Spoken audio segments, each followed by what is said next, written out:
एक 16 साल की लड़की जिसके सर में 3 गोलियां मार दी गई है, वो लड़की क्या कर सकती है। एक 9 साल का बच्चा जिसको स्कूल से पागल का दर्जा देकर बाहर निकाल दिया गया हो, वो बच्चा क्या कर सकता है। एक बंदा जिसने बॉम्ब ब्लास्ट में अपना वो हाथ खो दिया जिससे वो पूरी दुनिया जीतने जा रहा था, वो बंदा क्या कर सकता है। एक छोटी बच्ची जिसको डॉक्टरों ने ये बोल दिया हो कि तुम कभी चल नहीं पाओगी, वो बच्चे क्या कर सकती है। ये वीडियो देखने के बाद आपके पास कोई बहाना, कोई एक्सक्यूज नहीं बचने वाला है, क्योंकि आज आपके अंदर का जिद्दी इंसान जागने वाला है। मेरा आपसे निवेदन है, अगर अपने आप को बदलना चाहते हो तो इस वीडियो को एक बार पूरा जरूर देखना। मलाला यूसुफजई 16 साल की ये लड़की जो तालिबान के खिलाफ खड़ी थी, और तब तक तालिबान ने 400 स्कूल बंद करवा दिए थे। उस समय मलाला सिर्फ 8वीं कक्षा में पढ़ती थी। उस लड़की ने टीवी के एक इंटरव्यू में बोल दिया कि तालिबान की क्या औकात जो हमें पढ़ने से रोक दे। कुछ ही दिनों बाद 9 अक्टूबर 2012 को वो लड़की स्कूल बस में बैठकर जा रही थी। तालिबान के एक बंदूकधारी ने बस को रुकवाया, बस में घुसा और पूछा कौन है मलाला। वो लड़की बोली मैं हूं मलाला, और उस बंदूकधारी ने उसके सर में 3 गोलियां मार दी। उस बस में बैठे जितने भी विद्यार्थियों ने खुद की आंखों से यह दृश्य देखा होगा, उसने शायद मौत को इतने पास से पहले कभी नहीं देखा होगा। तो सोचो उस 16 साल की लड़की पर क्या गुजरी होगी जब उसको सर में 3 गोलियां मारी गई होंगी। लेकिन जिद्दी इंसान के आगे तो मौत भी घुटने टेक देती है। वो लड़की कई महीनों तक लंदन के अस्पताल में भर्ती रही, लेकिन वो लड़की जिद्दी थी, उसने अपने आंदोलन को और तेज कर दिया। अपनी जिद के कारण इतनी कम उम्र में नोबेल पीस प्राइज, दुनिया का सबसे बड़ा अवार्ड जीत कर ले गई। वो ये होती है असली जिद, जिसे मौत भी नहीं रोक पाई।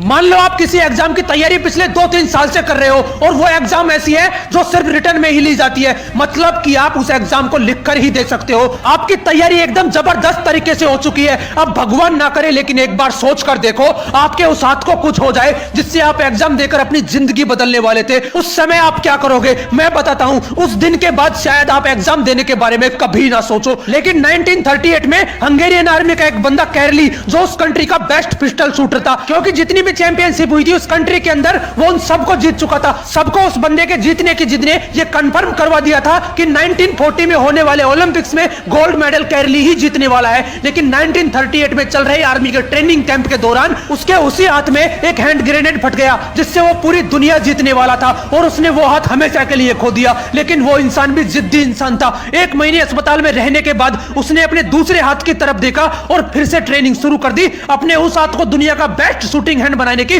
जिससे वो लिख तक नहीं सकता था। 1 साल ट्रेनिंग करने के बाद 1939 में हंगरी में हो रही चैंपियनशिप में उस बंदे की जिद ने उसे फिर से चैंपियन बना दिया। लेकिन वो बंदा फिर भी नहीं रुका, क्योंकि उसे जिद थी उस हाथ को पूरी दुनिया का बेस्ट शूटिंग हैंड बनाने की। उस बंदे को जिद थी 1940 में होने वाले ओलंपिक्स में गोल्ड मेडल जीतने की। लेकिन 1940 के ओलंपिक्स वर्ल्ड वॉर के चलते कैंसिल हो गए। उस बंदे ने अपना सारा फोकस उठाकर डाल दिया 1944 में होने वाले ओलंपिक्स में, लेकिन वर्ल्ड वॉर के चलते वो भी कैंसिल हो गए। अब तो उसका शरीर भी जवाब देने लगा था, लेकिन उस बंदे की जिद ने उसका साथ कभी नहीं छोड़ा। उसने फिर अपना सारा फोकस उठाकर डाल दिया 1948 के ओलंपिक्स में, जहां पर दुनिया के बेस्ट शूटर्स आए हुए थे। लेकिन उस जिद्दी इंसान ने अपने उस सिंगल हैंड से, जिससे वो कभी लिख तक नहीं सकता था, गोल्ड मेडल अपने नाम कर लिया और पूरी दुनिया की हिस्ट्री को बदल कर रख दिया। क्या अभी भी आपके पास कोई बहाना शेष है?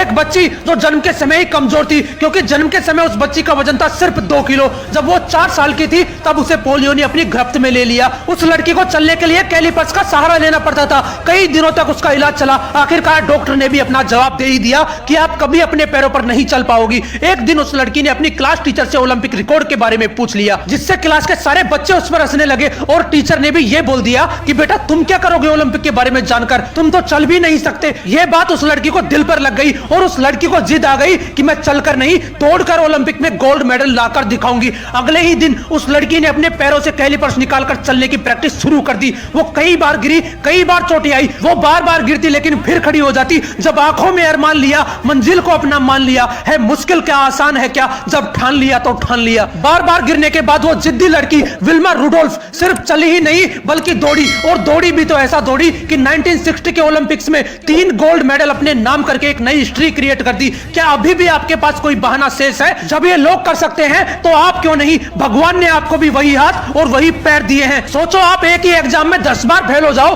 तब आप क्या करोगे? 100 बार उसी एग्जाम में फेल हो जाओ तब आप क्या करोगे? अगर उसी एग्जाम एग्जाम में आप 1000 बार फेल हो जाओ तब आप क्या करोगे? कुछ ज्यादा ही बोल दिया ना मैंने, क्योंकि इतनी बार एग्जाम देने के बारे में तो कोई सोच भी नहीं सकता, और इतनी बार फेल होने के बाद तो कोई भी हार मान लेगा। लेकिन एक ऐसा इंसान था इस दुनिया में जिसकी डिक्शनरी में हार नाम का कोई वर्ड ही नहीं था। 9 साल का एक बच्चा जिसको पागल और सनकी समझा जाता था, क्योंकि उस बच्चे की हरकतों को देखकर कोई भी नॉर्मल इंसान उसे पागल ही समझेगा। क्योंकि एक बार उस लड़के ने एक चिड़िया को कीड़े मकोड़े खाते हुए देख लिया। उसे लगा कि सारे पक्षी कीड़े मकोड़े खाते हैं, शायद इसलिए ये उड़ पाते हैं। उस लड़के ने बहुत सारे कीड़े मकोड़ों को इकट्ठा किया, उनका सूप बनाकर दोस्त को पिला दिया, ये देखने के लिए कि दोस्त उड़ता है या नहीं। लेकिन उसका दोस्त बीमार पड़ गया। उस 9 साल के लड़के की बहुत पिटाई हुई, उसे पागल बोलकर स्कूल से निकाल दिया गया, और बड़ा होकर वो लड़का एक्सपेरिमेंट करने में जुट गया। वो हजारों बार फेल हुआ, लेकिन वो जिद्दी इंसान फिर भी नहीं रुका और बल्ब का आविष्कार कर अपने नाम थॉमस एल्वा एडिसन को पूरी दुनिया में ब्रांड बना दिया। बचपन में पागल बोले जाने वाले उस जिद्दी इंसान ने चलचित्र, टेलीग्राम और माइक्रोफोन जैसे 1040 आविष्कार करके पूरी दुनिया को बदल कर रख दिया, और इसी वजह से उस इंसान को जीनियस कहकर बुलाया गया। अभी भी तुम्हारे पास कोई बहाना है?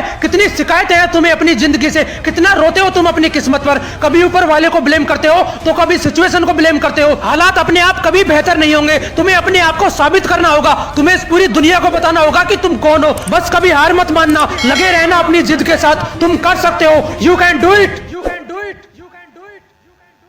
जय हिंद, जय भारत।